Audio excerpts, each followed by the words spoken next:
Sabe aquela sensação de estar sempre construindo sistemas, organizando processos, mas no fim do dia a única coisa que realmente aumenta são as horas de trabalho e não o crescimento do negócio? Se isso soa familiar, fica aqui, porque a gente vai olhar para isso de um jeito totalmente novo. Um jeito para quebrar esse ciclo e finalmente começar a escalar de verdade. Pois é, essa pergunta dói, né? Aquela coisa de ralar mais de 10 horas por dia, dar o sangue, e quando se olha para os resultados, parece que o negócio está patinando no mesmo lugar. Mas olha, isso é uma armadilha super comum, e tem muito mais gente passando por isso do que se imagina. E é aqui que mora o problema. A gente chama isso de armadilha do sistema. De um lado, a gente se esforça, cria procedimentos, checklists, fluxos de trabalho, tudo lindo no papel. Mas do outro lado, a experiência real é de dias intermináveis, crescimento estagnado e aquela sensação de que se vive só apagando incêndio. Claramente está faltando alguma peça nesse quebra-cabeça, né?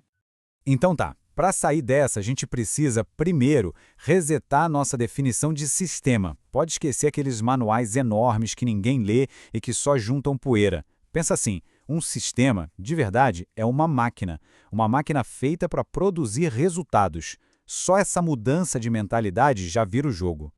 E toda máquina, por mais complexa que seja, tem três partes básicas. É só pensar numa fábrica. Primeiro, os inputs, ou seja, a matéria-prima que entra. Depois, os processos, que é a linha de montagem onde a mágica acontece e a matéria-prima é transformada. E por fim, os outputs, que é o produto final prontinho. Simples assim. Entra a matéria-prima, passa pela linha de montagem, sai o produto final. Só que tem um detalhe. Se a máquina tiver só essas três partes, ela nunca vai melhorar, nunca vai se adaptar. Ela vai ser meio burra. Existe um quarto componente, o mais importante de todos, que a maioria das pessoas simplesmente esquece, e é ele que separa um sistema mediano de um sistema genial. Exato. O quarto componente. É ele que transforma um processo estático, que não aprende, em um verdadeiro motor de crescimento para o negócio.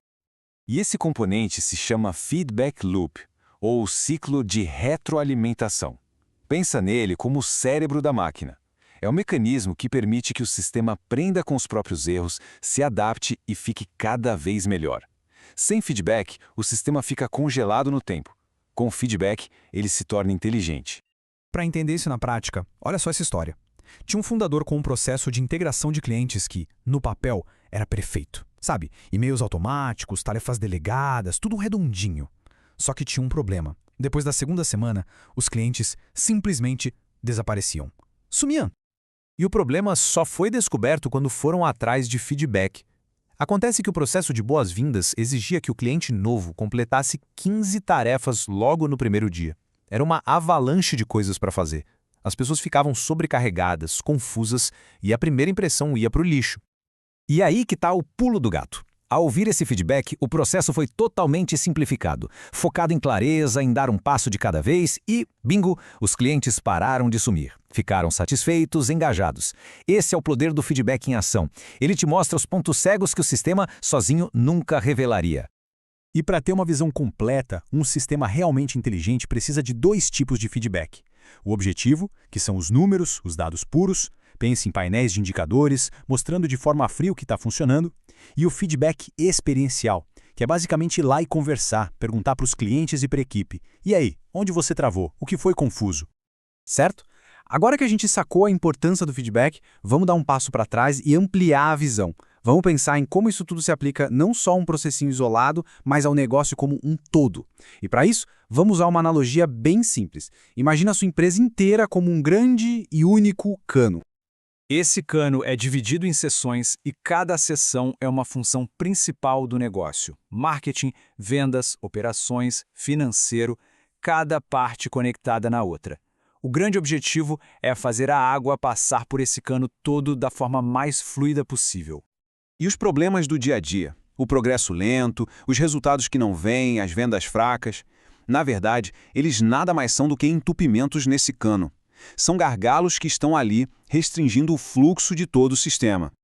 E aqui vem a peça-chave que muita gente não percebe. O marketing, nessa analogia, é a torneira que fica bem no comecinho do cano.